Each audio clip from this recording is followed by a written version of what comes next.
that darn Cardi Jew? They're making us ravenous look horrible.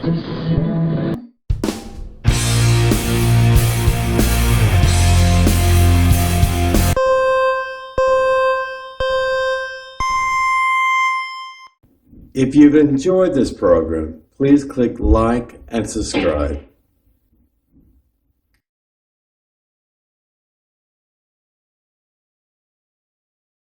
Shalom. From ben-Emmett with the Torah Watchman Show International, LLC, 501c3, registered in the United States of America as a genuine, legitimate, non-for-profit company in which you can get a tax write-off. That's right. If you're an American citizen or do American citizen like in Israel or many other countries where there do American citizens there, whatever you do for employment, or if you're a mom and pop business or you're a wealthy CEO of a company, if you need a tax write-off and you care anything about the needy, about feeding the poor, both Jew and Gentile, even though my company's product and service offerings are geared primarily toward the Jewish people, it's also secondary for B'nai Noach and other people that share in common love and thread with their joy around the nation of Israel and their monotheistic relationship with our eternal God. Essentially, the Torah Watchman's target audience, as described, are primarily for Jews, but also as for B'nai Noach, for Noahites, and also my beloved Cardi brothers and sisters, and we're growing strong. I heard recent numbers up to 14,000. This is not too incredible because, I've created a East Coast Cardi group, which has never been created before. Okay, on Facebook is a great tool, despite all of its evils and censorship, is a great tool to open up the door to all kinds of innovative ideas, to get people synergized and make them feel welcome and make them feel loved. And that's what the East Coast Cardi group I created on Facebook. Please come and I will allow you, as an administrator, I will allow you in, and then you can come and provide feedback. You can do your own post. We have minimal rules there.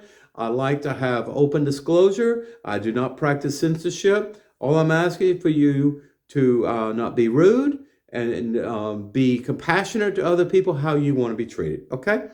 So I hope everyone's been well. This is an exciting week because we're getting ready for the holiday of Purim. I'm going to have a small snapshot, some historical underpinnings of what that holiday actually supposed to be meaning. We're not supposed to be just wearing masks and costumes like the Gentiles do in Halloween. We're supposed to have a lot of fun, but it's a very, very wonderful, very fascinating story that is added to Jewish folklore, Jewish legend, and our wonderful, beautifully sweet Jewish traditions as well. This Torah Parshah is beginning of the book of Leviticus, or Vayikra in Hebrew. This Torah Parshah, when you begin the first 5 chapters of Leviticus, falls on the second month of Adar, which only occurs during a leap year. Yeah. Our Hebrew year, of course, is 5784, and this is a Gregorian year 2024. And we have leap years, every 4 years. It changes.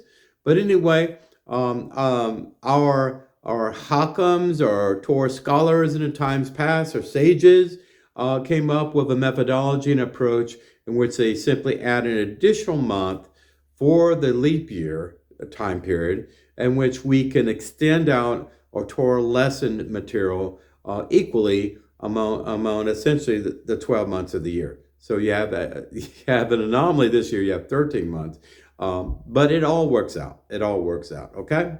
Unfortunately, the Earth is not absolutely perfect and it's wobbling and tilt. Its elongation in its orbit. Not very germane to get into all of that. But anyway, our calendar system is what it is. The Hebrew calendar, I believe, is the oldest system based on a lot of the Babylonian, because they actually invented time, supposedly in timekeeping. They used astronomical landmarks and things like this, like the moon and the sun is in orbit and things of the zodiac, the position of the planets in relation to the stars, that kind of thing.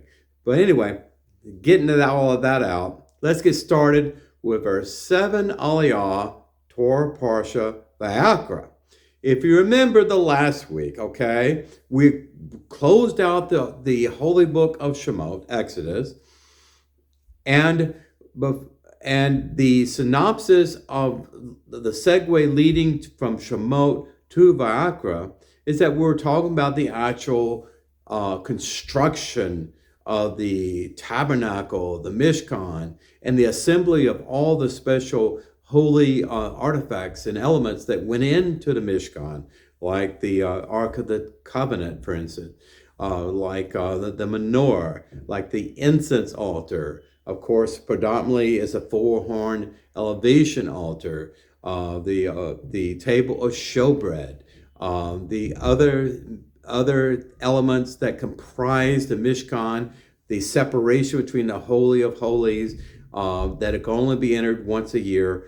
Well, all of these building blueprints and everything else were established and implemented fully in the last Parshah and the ending of Shemot. Now we're going to talk about business, right? Yes, we have a tabernacle, we have a Mishkan, we have the altar of elevation, which is a primary altar built and designed for animal sacrifices. Of course, there were also grain offerings, meal offerings, and even sacrifices of birds and things of this nature. And we'll get into this in this Parshah. Okay? All these sacrifices, one word is korbanot. Essentially, they are kosher animals that God told Moshe, I want to smell the odor, the fragrance of these animals that I will accept and atone for your sins of commission and omission.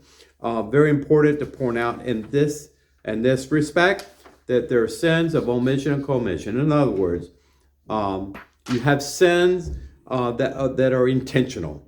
You have premeditated sin, like committing adultery against your wife is premeditated sin. Sins of omission essentially is making minor mistakes during Shabbat, or making mistakes and missing a flaw or something on an animal that you use for your peace offerings and things of this nature, or you forgot to give your tithe, or just being human. The majority, I would say, 90% or more of all the animal sacrifices, the grain, meal offering sacrifices were due to non-intentional sin. You hear that, Christians? Yeah. I open up the floor to you too, Christians, if you want to have a fair mind. There's Messianics out there too. I'm sorry if I hurt your feelings, but I'm a man of truth. And the whole idea of establishing my company and the Torah Watchman Show channel is to get the Emmett truth out to you in a contextual way that is friendly to you so you can understand it here in the 21st century. Here's some verses leading up to the first aliyah. And he, which is Jehovah God, called to Moshe, and the Lord spoke to him from the tent of meeting. Okay, the tent of meeting is actually a due purpose word. What am I saying? Well, the primary tent of meeting for the public at large, of course, was the tabernacle. And I would say the first 23rd, when you come into the main doorway per se, or gate into the tabernacle, when you come into that area, that is an entry point for all Jews, not just Levites. You would come in there with your various animals for sacrifices. They would be approved literally at the entranceway by the Kohen Gadol and other delegated Levitical authority there. But also there was additional materials that were left over after everyone so gleefully and joyfully gave for all the supplies, all their heart and soul to the building of the very first temple of God. they had materials left over for a large tent of meeting for Moshe and his wife. So the tent of meeting used for connecting with God and Moshe was primarily his actually home tent. It was a large tent. If you research a little bit how Abraham's tent looked, how the four corners of it were opening up the four directions of the earth, and he had an open heart, let everyone come in, and also Moshe had the same hospitable spirit that he allowed everyone within reason to come in and talk to him and counsel him. However, based on Yahweh's recommendations, this was delegated out to 70 judges. And of course, the chieftains of Israel, they would handle a lot of the large, major cases, civil cases. They would go directly to Kohen Gadol and they would adjudicate this. But the other cases that could not be resolved locally among themselves, they would schedule an event or time that would come to Moses. Now, Moses' primary job was teaching the Torah. And he had regular Torah lessons, or when he received a special message from God, because God was always communicating with him face to face. So if you see a billowing cloud move over Moses' area, is pretty much do not disturb, because they're having private conversation. Okay? And I'll show you images of this for context. The Lord God said, "Speak to the children of Israel and say to them, when a man from among you brings a sacrifice to the Lord, from animals, from cattle, or from the flock, that you shall bring your sacrifice." So this was an individual activity. You would bring a lamb, a ram, or a cow, or something like that, or your grain offerings, meal offerings. You would, or the best of your vineyard, or best of your fruit, whatever, dates, figs, whatever it may be, whatever you have available, or turtle doves. You would bring these sacrifices to the Kohen Gadol. They would grade them, they would judge them, and they say, this is permissible, this is not permissible, need to go back and address this concern, whatever, etc. Also, in verse 3, it explains what I just said. In his sacrifice is a burnt offering from cattle, an unblemished male, he shall bring it. He shall bring it willing to the edge of the tent of meeting before the Lord. Okay? These are willing sacrifices, not sacrifices that were lorded upon the people. It's saying, you better do this, or else I'm going to strike you dead with lightning. You're going to lose your soul into hellfire. No, it was not about that. God does not want anything from you whatsoever, folks, unless it comes from a smiling face, a beautiful countenance, gleefully, not stressed out, and having complete faith in God, that if you take 10% or more of all your offerings and product and service, whatever you do for a living, and you bring these things to the Lord, you're complete confident that God will bless this and bless you financially, okay? And like God has blessed me financially, because I give a lot of charity. I don't give charity to get blessed financially. I give charity because it makes me feel good inside, and that's what I'm talking about, okay? So this is the first aliyah. So, and here in the first aliyah, we're beginning to discuss the laws, the korbanot of sheep and goat and meal offerings, okay? Verse 14, chapter 2, and we're moving into the second aliyah. And if the sacrifice to the Lord is a burnt offering from the birds, you shall bring it from turtle doves or from young dove. Okay, listen. People are not the same. They are people that are more rich than others. People are much poorer than others. Someone who is poor or maybe elderly or just could not work all the time did not have much to offer. This is why God was compassionate. It's symbolism, okay? But over substance here, because even a small turtle dove or a young dove, okay? These birds were acceptable just as much as a big bull, a ram, or a pacow sheep, that korbanot. These birds were acceptable. Remember, in Noah, when the waters had settled and everything else, one of the first animals he sent out were the doves and the ravens. These doves were kept in that ship because they were considered kosher, okay? So Christians understand this, first of all, okay? If you're watching this video, Jews, you should already know this, okay? The korbanot, the sacrifices, were a methodology approach for ancient Israel, so that people would look around them and see other heathen nations around them, polytheistic nations, Canaanite, Amalekite, and other people like that.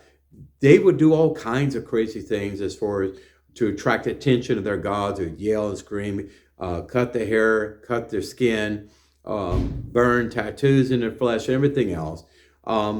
But they would also have burnt offerings to their gods too. Well, Jehovah God wanted something very unique and very special for his people. So he developed a methodology approach that this is kosher, kosherut, and this is not kosher. He also told them that these animals, in my opinion, okay, you won't see this in Talmud, is like a transmuter device between the carnal world, the world, corporal world, and supernal. And it says over and over again in my Torah that God either is satisfied with the odor of the sacrifices or he's not satisfied. And later Israel, and you read that later chapters of Israel, when Judea had separated from northern Israel, some of the evil kings there tried to compromise the Lord. They brought in blind animals and everything else, and God did not find that pleasing. Listen, these are blood sacrifices, yes. Okay, hear that, Christian? These are blood sacrifices. These animals died painlessly. That's also part of kosherut.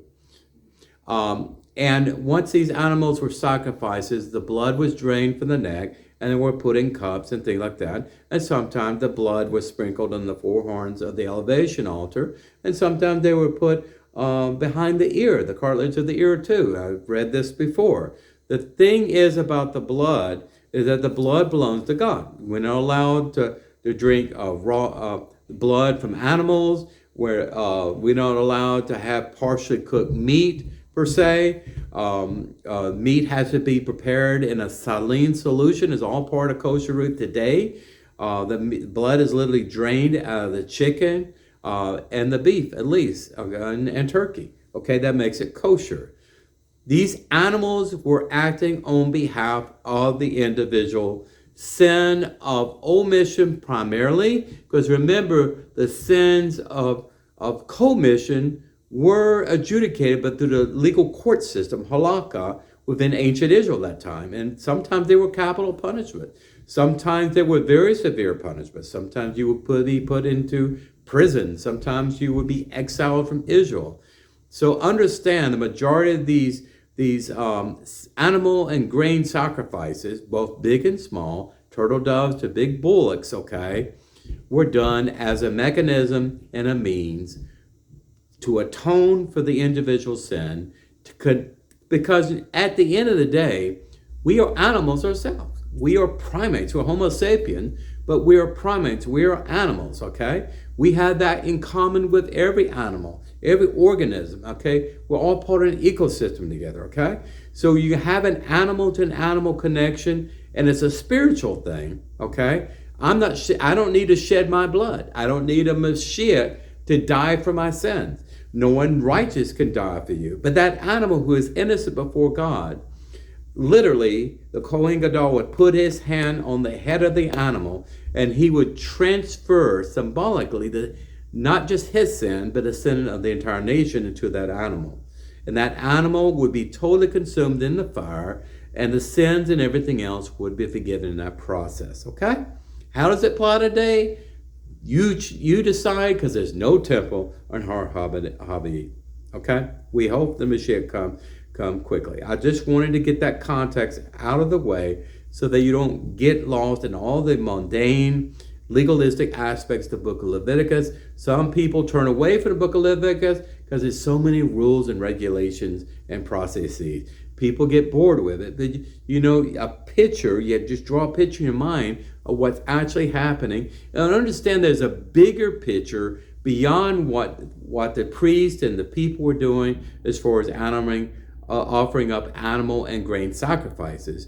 God was accepting this or not accepting this. God was judging the whole situation. This was for the Lord, their God and our God, for the whole thing. He's the one who had the idea for the animal sacrifices. It was his idea. He was a brainchild of the tabernacle, Mishkan, and everything else that went into that, okay?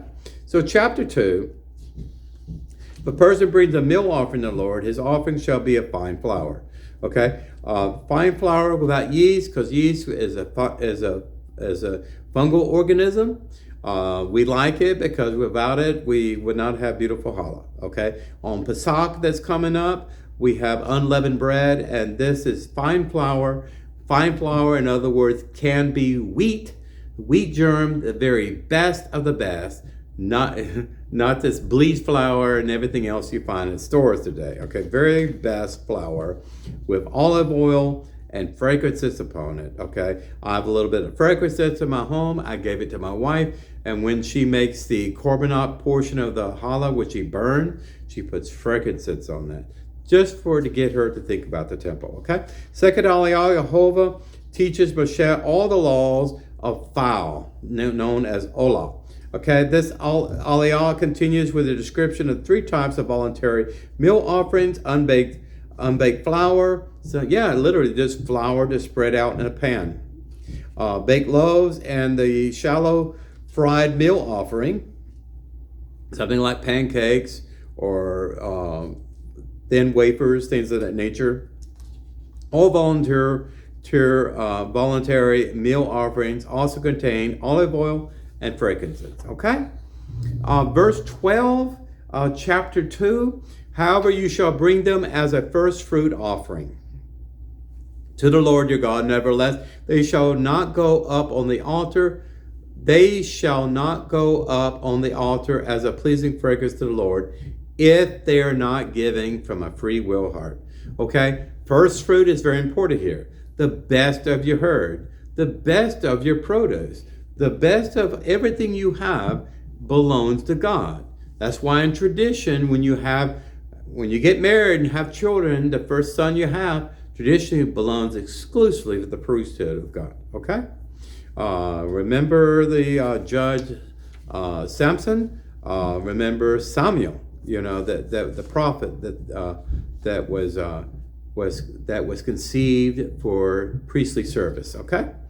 Third Aliyah, the Torah describes the last type of voluntary meal offering, the deep fried meal offering, and the mandatory barley offering, the Omer offering. Remember, the first day of Pesach, literally we start counting Omer. Omer is actually that wheat barley, the chaff that has all the kernels and everything else. When it starts in the growing season, typically the first day of Pesach is when winter ends and we're getting to the spring and summer months. That's just the way it is in our calendar system. So Omer is a measurement of wheat, grain, flour, barley, things of this nature, okay? Actually, the second day of Passover is a little bit different in Cardeism than rabbinical Judaism. If you don't have any grain out there, you don't have anything measurable, quantifiable, where you can just rub it through your hands and see some grain of wheat or something in there, then you need to wait for that time, that harvest season, to produce something measurable before you start counting Omer. Unless you're just doing it like vaporware like that, just because, you've been doing it by tradition. But the second day of Pesach, that's when rabbinates, most orthodox traditionalists, start counting Omer. However, if it first appears in the first day, well, that's negotiable as well too. Jehovah instructs the Jews to add salt to every animal sacrifice or meal offering. Okay, salt is very important. Hopefully you don't have heart trouble, but we have kosher salt in our homes. We use it for challah during Shabbat, and when we have our blessings of the bread and chametz there. We use salt for our meats and everything else. It's a purification agent. Literally it is. Sodium chloride is a purification agent. But the salt is part of that cleansing ceremony. Back in the day, you didn't have refrigeration. It's the only way to preserve meat. Okay? So that's something to consider there. Okay? The salt also is a symbol of everlasting salt covenant with Jehovah. Okay? The purity of the salt is usually white. Sometimes they're different colors. But basically, it's associated with purity, something very persistent. like the ocean, the salt in the ocean, everything else. A lot of salt on this planet. We are commanded not to include any leaven items or anything which contains honey and any temple offering, even though it may smell good to you. God says, I want it this way. Okay? There are 2 exclusions to the leaven prohibition. We'll get into that later. Chapter 3, verse 9, for Faliah. Verse 9, and from the peace offering. Yes, peace offering, shalom offering, or the modim offering, thanksgiving. He shall bring a fire offering to the Lord, comprised of the choicest part of the complete tail of an animal, which shall remove opposite the kidneys and the fat coverings of the innards and all the fat which is on the inwards. Okay, I don't want to get into anatomy, but essentially you have fatty tissue. When you get to my age, you have more fat than you want to do. Got your spare tire. But I'm saying that an animal, at least, you have fatty tissue predominantly around the liver area and the kidneys and things of this nature. The fat is also can metabolize and burn very, very quickly as a fuel source and cause the fire to get hotter.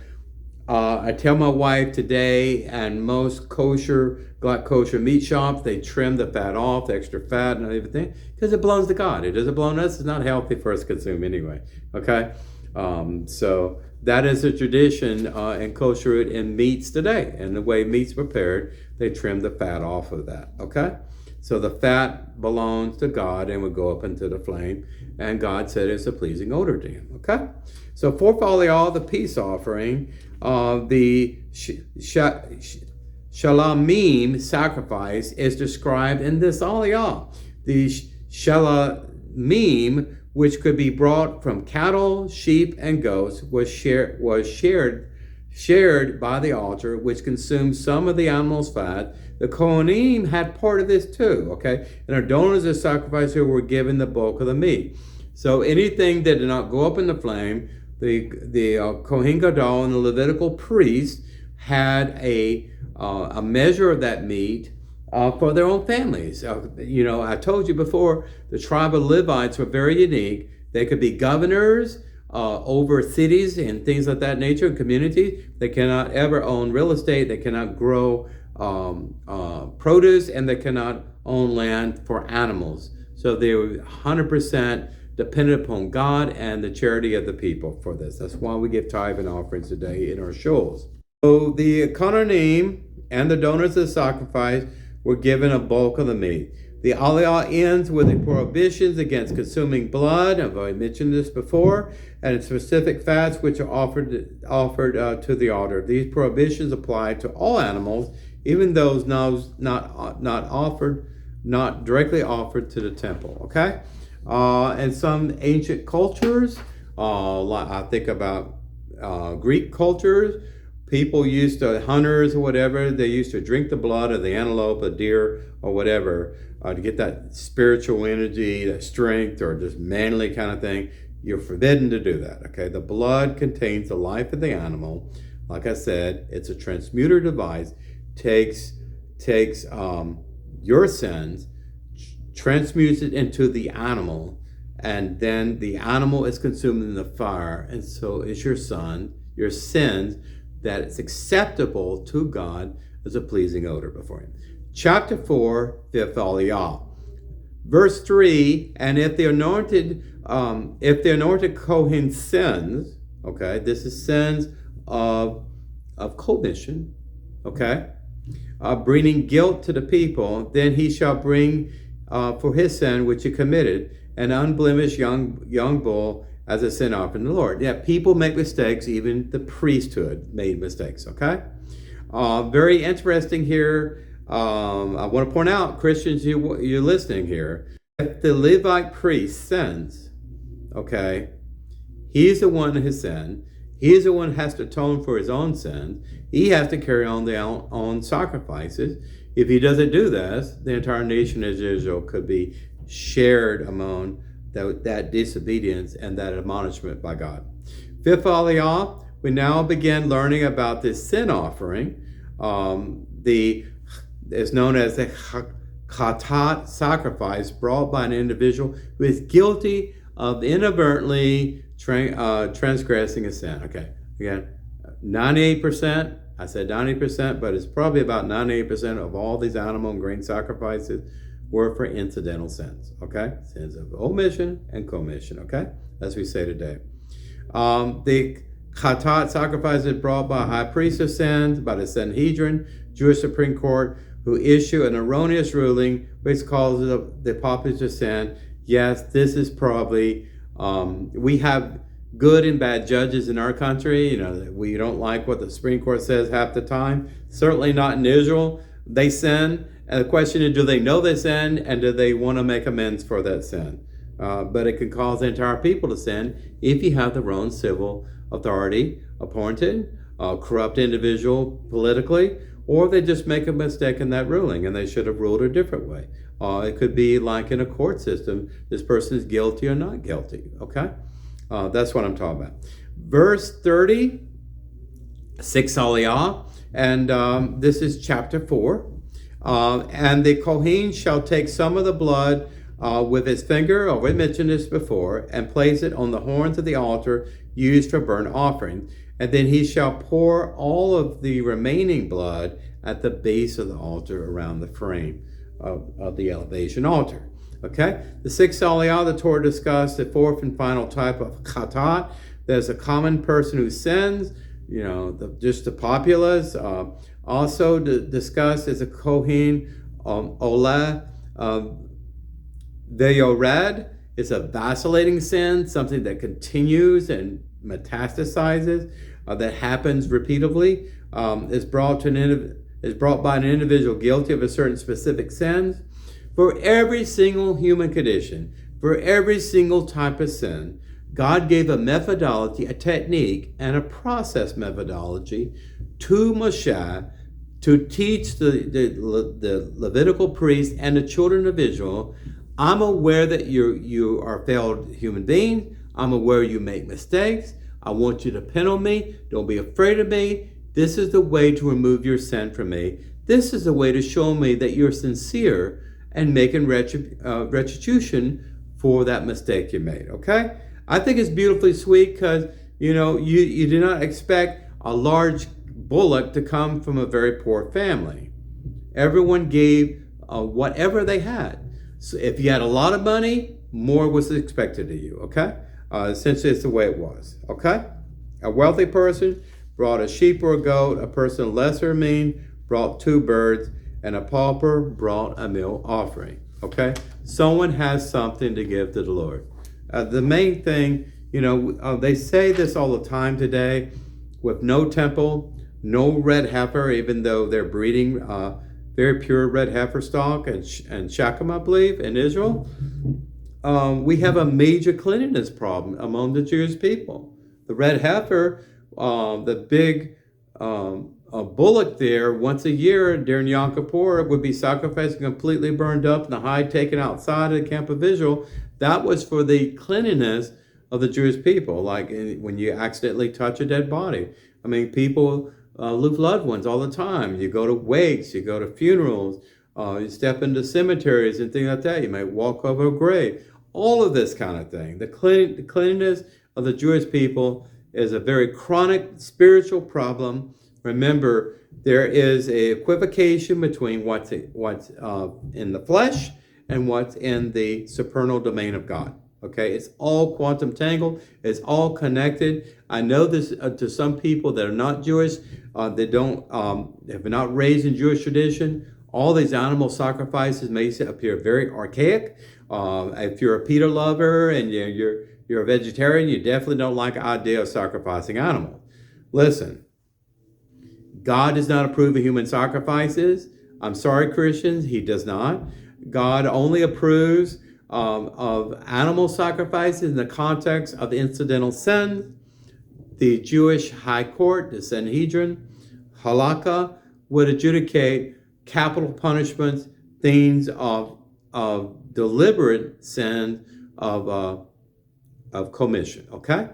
7th aliyah, the section concludes the laws of the korban olah Vayored. We then move on to the last sacrifice discussed in this week's Torah reading, the guilt offering, the animal sacrifice, or the pakal lamb that you go back into when the children of Israel were still in Goshen and getting ready to leave, you remember the Passover lamb, okay?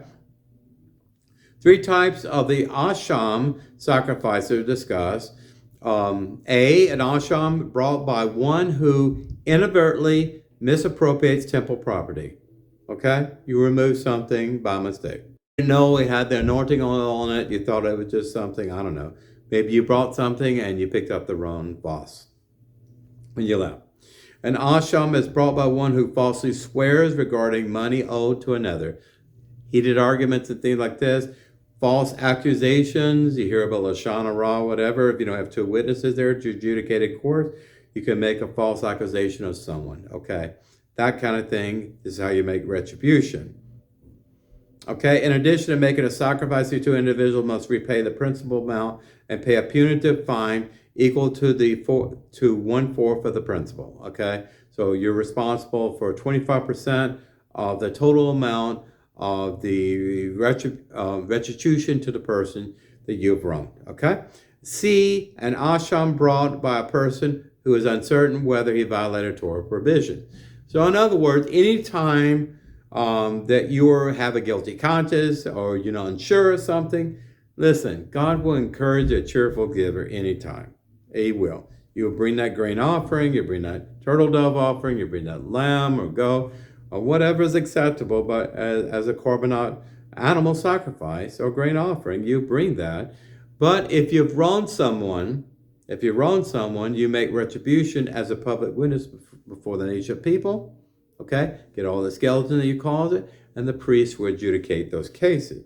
This is the 7th aliyah, and this is the ending of this Parshah, Vayikra. So welcome to the book of Leviticus, the first 5 chapters, and we ended at the 5th chapter, verse 26. The Maftar reading, yes, there's a Maftar reading because we have a holiday in conjunction called Purim. I'm going to read this. There's only a few verses in Devarim, chapter 25. There's a very important point here I want to bring out.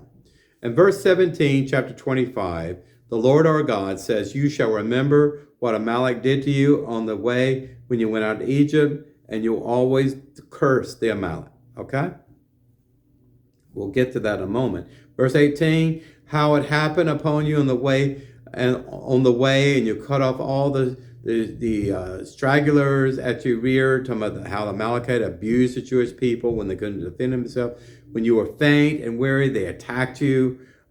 They did not fear your God, even though they saw how the Lord your God defeated the Egyptian army. Verse 19, therefore, it will be when the Lord your God grants you respite from all the enemies around you in the hand which the Lord your God gives you an inheritance to possess, you shall obliterate, annihilate, hear that? Atop shall annihilate Hamas and Hezbollah and the enemies of Israel.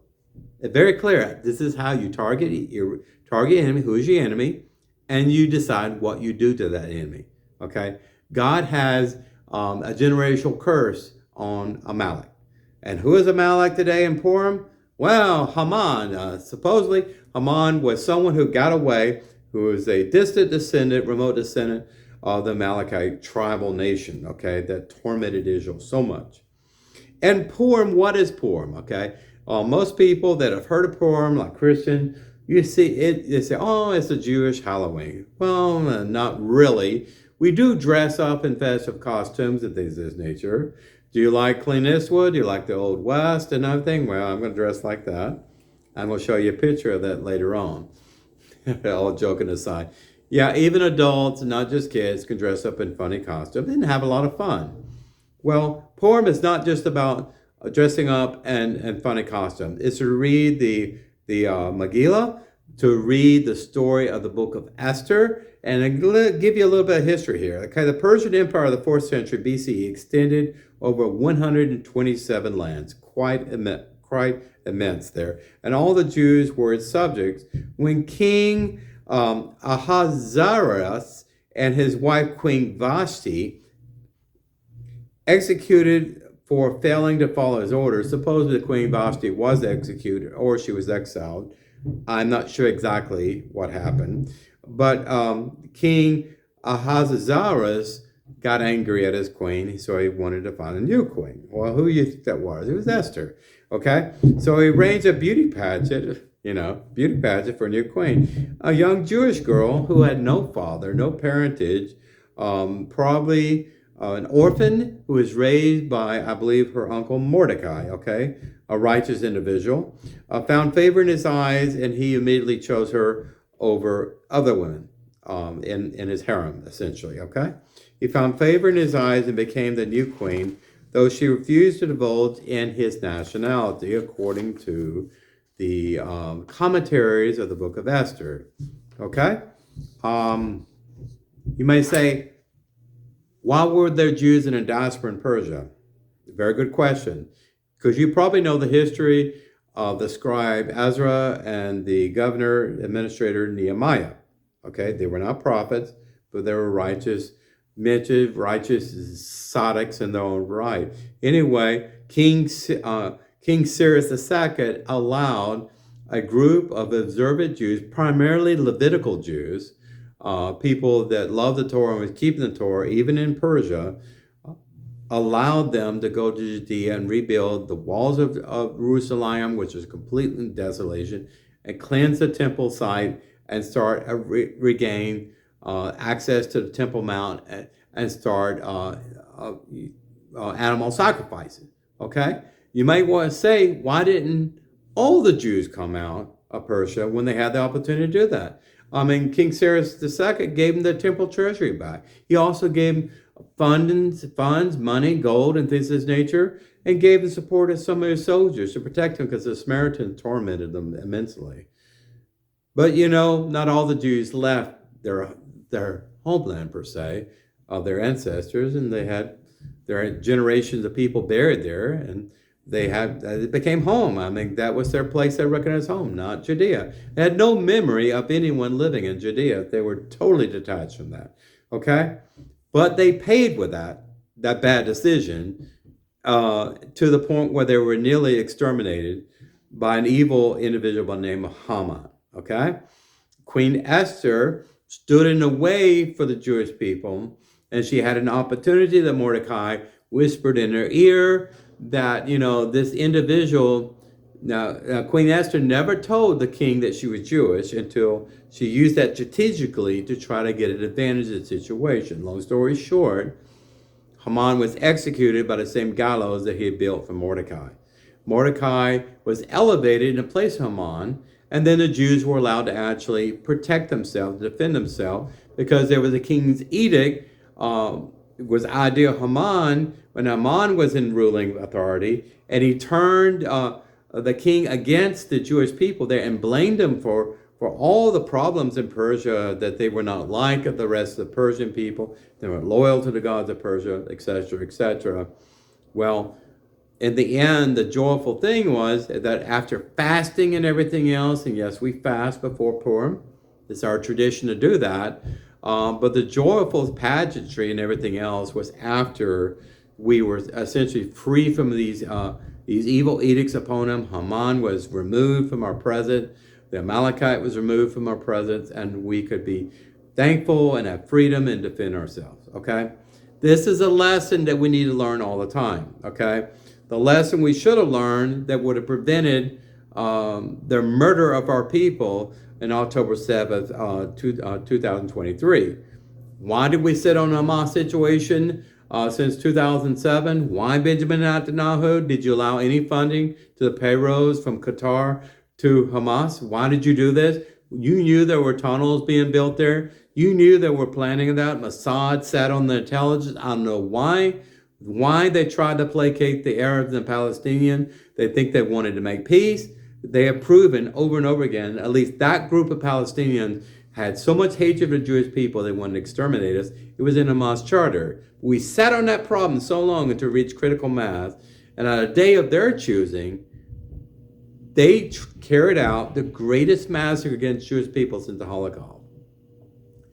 If I may tread dangerously and say this, why did 6 million Jews die in the Holocaust? Why?